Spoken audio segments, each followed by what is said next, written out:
What's the first part of investigate? Invest. Somebody brings me something to look at, whether it's a business, whether it's an investment, whether it's a charity. What is the opportunity here? I always look at it the same way. Is the thing productive? Is the thing profitable? Is the person running it purpose-driven in it? Or is it something that I am purpose-driven in? A mentor of mine used to say, what's the upside? What's the downside? And can I live with the downside? He would ask those three questions on every deal. We need to look at things in three ways transactionally when we're dealing with any type of financial exchange.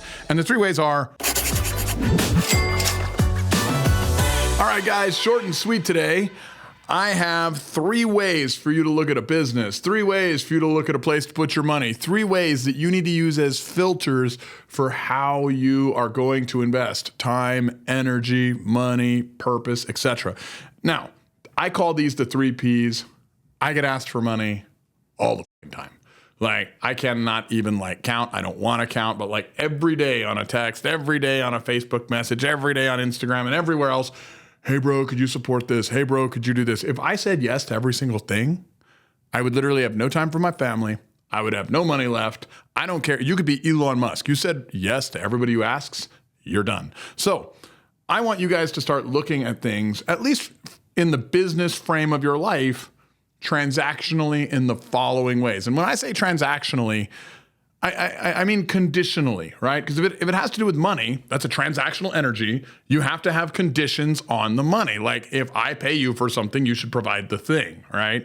So we need to look at things in three ways transactionally when we're dealing with any type of financial exchange. And the three ways are productivity, profitability, and purpose, right?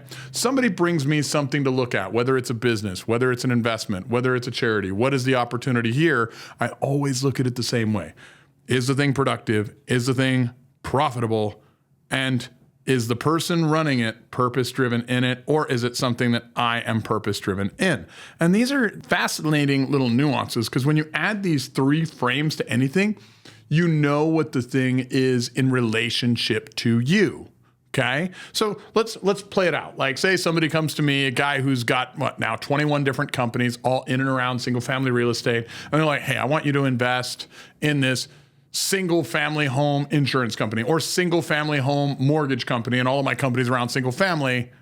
I'm probably very interested in something like that, because it's something that's already aligned with what I am doing, and there's a synergy to it. So that means that since I've already been invested in that space, in that area, in that industry, it's going to be aligned to my purpose, right? Now, the next question's, what's the productivity look like? What is the path of throughput? How are we going to get from point A, where it's just a lead, to point, B, C, D, or E, however you want to look at it, to where that lead has turned into something where you've sold a product or service and actually delivered on the product or service and cash flowed, right? So what is the profitability process, metrics? Is it existing? Is it something that's already been measured? Is it something that's a startup where you have to create that and you have to measure it? Like, who's running it? Who's managing it? Like, what's the price, product, people, place, promotion, process in this system? Are you creating it, or is it already created, right? And so the productivity piece is a huge question. Next one, the profitability piece. Like, how much profit is there in selling this widget, this product or service? Where is this profit going? Is there a profit? Is there a risk of not having a profit? Like, a mentor of mine used to say, what's the upside? What's the downside? And can I live with the downside? He would ask those three questions on every deal. And I would say that's probably relevant. Just add these three frames: productivity, profitability, purpose. What's the upside? What's the downside? Can I live with the downside? So let's go ahead and take these three things and actually remove each one from a thing. Like, I know that I've invested a lot of money in the multifamily space. Why? I believe anything with bedrooms is gonna, have a lot of inflationary pressures on it, where I think the values are going to go up at least over the next 10 years. Not that there can't be peaks and valleys in the middle, but over the next 10 years, because we have a huge housing shortage, there's going to be a lot of things with bedrooms needed, because we don't have enough of it. So what do I know? Is there productivity associated with apartment investing? Of course. People need housing. We have a housing shortage. So there's productivity. Is there profitability?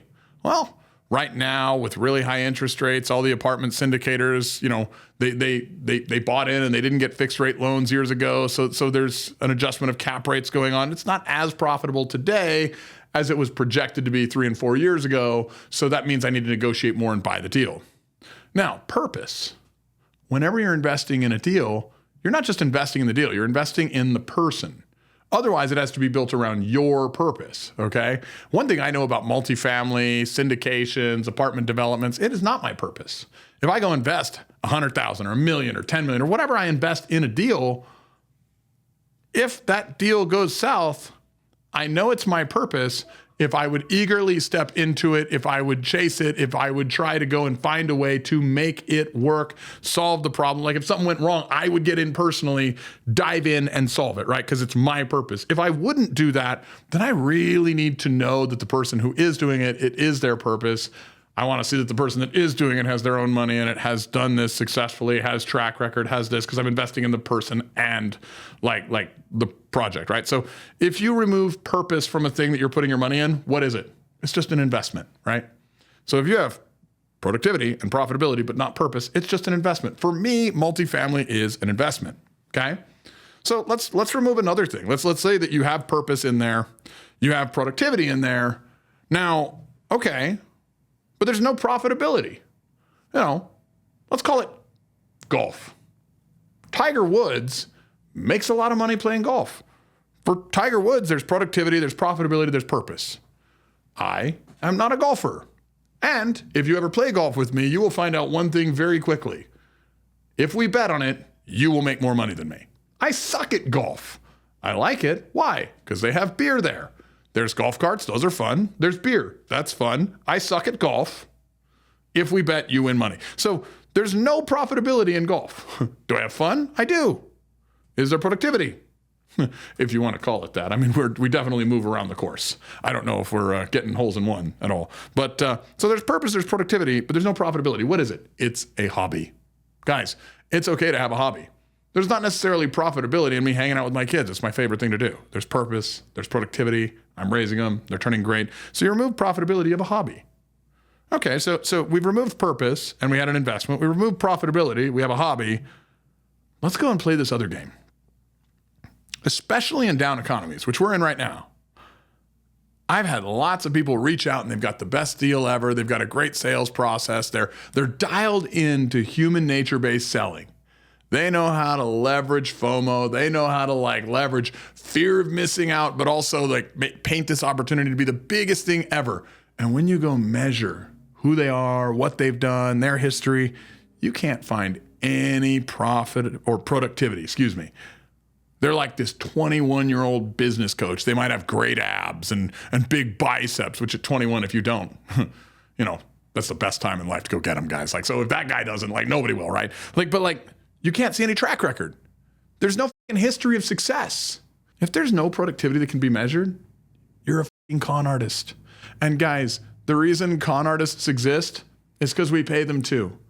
There are more and more dollars going to fake ass con artist gurus all over the place, whether it's Instagram scams, whether it's YouTube scams, whether it's people knocking on your door and trying to sell you something, than there has ever been. Any time that economies get tough, people get creative and they try to sell shit that's not there. So always make sure you are measuring productivity because you never want to invest in a con artist. Guys, these are the 3 Ps that I use to investigate everything. And before you invest, what's the first part of investigate? Invest.